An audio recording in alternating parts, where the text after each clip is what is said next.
పక్క రాష్ట్రంలో కొంతమంది సనాతన ధర్మం డెంగ్యూ లాంటిది, మలేరియా లాంటిది, దాని దేశవ్యాప్తంగా కూడా పాలద్రోలాలి అని మాట్లాడుతున్న ప్రస్తుత దుర్భర పరిస్థితుల్లో సనాతన ఎదుర్పు మానాడు என்று போடாமல் సనాతన ఒయిపు మానాడు என்று நீங்கள் మన తెలుగు రాష్ట్రాలకు చెందిన ఒక పొలిటీషియన్ సనాతన ధర్మం గురించి ఇంకొకసారి పిచ్చి పిచ్చి మాటలు మాట్లాడినా, జోకులు వేసినా తాట తీస్తాం అనే రకంగా హెచ్చరిక జారీ చేయడం ఏదైతే ఉందో, నిజంగా ప్రతి ఒక్కళ్ళు కూడా సదరు రాజకీయ నాయకుడికి అండగా నిలబడాలి. ఆ రాజకీయ నాయకుడు మరెవరో కాదండి, జనసేనాని పవన్ కళ్యాణ్.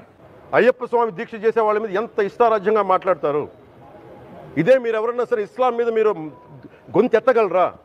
మన దేశానికి ఉన్న ఇంకో ప్రాబ్లం ఏంటంటే ఈ సెక్యులరిజం ముసుగులో చాలా మంది హిందువుల విషయం లైట్ తీసుకుంటూ ఉంటారు. హిందువులకు ఏం జరిగినా కానీ వేరే వాళ్ళకి జరగలేదా, హిందువులు జరిగితే తప్పైపోయింది అన్నట్టు మాట్లాడతారు. తోటి హిందువు కదా, మీరు ఏదైనా మాట్లాడచ్చు. మీకు నమ్మకాలు లేకపోతే మీరు ఇంట్లో కూర్చోండమ్మా. మీకు నమ్మకాలు లేకపోతే ఇంట్లోంచి బయటికి రాకండి, మమ్మల్ని ఏం అనకండి. భారతదేశంలో ఏ పొలిటికల్ లీడర్ కూడా ఇలాంటి స్టేట్మెంట్ ఇచ్చుంటారు. ఇదే ఒక చర్చిలో కానీ మసీదులో కానీ జరిగితే మీరు ఒప్పుకుంటారా అని చెప్పి పవన్ కళ్యాణ్ ఏదైతే అన్నారో, ఇలాంటి అపవిత్రం ఒక చర్చి మీద జరిగిన, ఒక మస్జిద్ మీద జరిగిన దేశం అల్లకల్లోలం చేసేస్తారు. ప్రపంచం అంతా మాట్లాడతారు, గ్లోబల్ న్యూస్ అయిపోద్ది. కోట్లాది మంది హిందువులు అపవిత్రమైతే, ప్రసాదం అపవిత్రమైతే ఒక్కరు కూడా మాట్లాడకూడదు. ఇది సెక్యులర్ వ్యవస్థకు విఘాతం. అంటే హిందువులకి మనోభావాలు ఉండవా? నిజంగా ఈ సెక్యులరిస్టులు ఎవరైతే ఉన్నారో వాళ్ళందరికీ గుయ్యమనేలా ఇచ్చారు Pawan Kalyan. So right now ఈ విషయంలో నాకు తెలిసి maximum set of netizens social మీడియాలో పవన్ కళ్యాణ్కి సపోర్ట్ ఇస్తున్నారు, irrespective of the fan base. Especially north Indians Pawan Kalyan speeches కావచ్చు, పవన్ కళ్యాణ్ అభిప్రాయాలకు కావచ్చు, ఒపీనియన్స్ కావచ్చు, బాగా ఇంప్రెస్ అవుతున్నారు.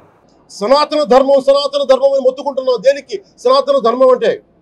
సనాతన ధర్మానికి ఒకరు ప్రారంభించింది కాదు. ఇది కొన్ని వేలాది సంవత్సరాలుగా అన్ని మతాలని, అన్ని విశ్వాసాలని అలింగనం చేసుకున్న నేల ఇది. దేశవ్యాప్తంగానే కాదు, ప్రపంచ వ్యాప్తంగా కూడా ప్రతి ఒక్కళ్ళు కూడా తీవ్రంగా చర్చించుకుంటున్న ఒకే ఒక అంశం తిరుపతి లడ్డూ కాంట్రవర్సీ. దీనిపై నిన్న హీరో కార్తీ సత్యం సుందరం మూవీ ఈవెంట్లో కాస్త సర్కాస్టిక్గా మాట్లాడాడు అని చెప్పి కొంతమంది నెటిజన్స్ సోషల్ మీడియాలో ఫీల్ అయ్యారు. అఫ్ కోర్స్ ఇది ఆంధ్రప్రదేశ్ డిప్యూటీ సీఎం పవన్ కళ్యాణ్ గారి దృష్టికి కూడా వెళ్ళింది. పవన్ కళ్యాణ్ ఇందాకే దీనిపై స్పందించారు.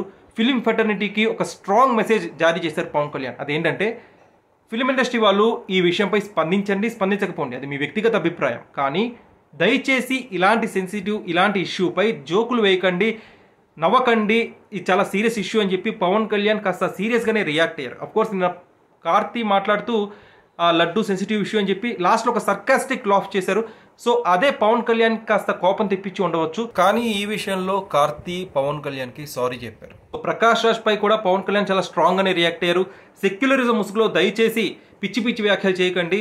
హిందూస్ పై జరిగే దాడిని కావచ్చు, హిందువుల ఆచార పట్ల ఎవరన్నా అగౌరవకరంగా మాట్లాడినా కానీ, హిందువుల ఆచార పట్ల ఏమైనా అపచారం జరిగినా కానీ దయచేసి సెక్యులరిజం ముసుగులో దాన్ని ఏదో లైట్ తీసుకునే విషయంగా ఎవరు మాట్లాడకండి అని చెప్పి పవన్ కళ్యాణ్ పదే పదే చెప్తున్నారు, తన ఆవేదన వ్యక్తపరుస్తున్నారు.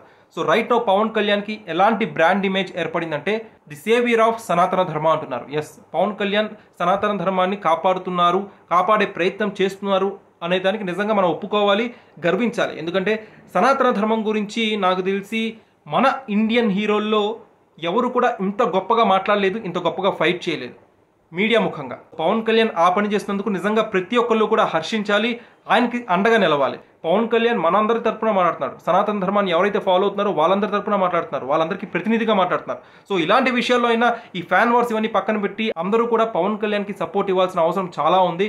ఫిల్మ్ ఇండస్ట్రీ కూడా నేను తెలియజేస్తా ఉన్నా, దీని మీద మీరు మాట్లాడితే మద్దతుగా మాట్లాడండి, లేదంటే మౌనంగా కూర్చోండి. అంతేగాని మీ మాధ్యమాల ద్వారా అపహాస్యం చేస్తే మటుకు ప్రజలు మిమ్మల్ని ఎవరు క్షమించరు.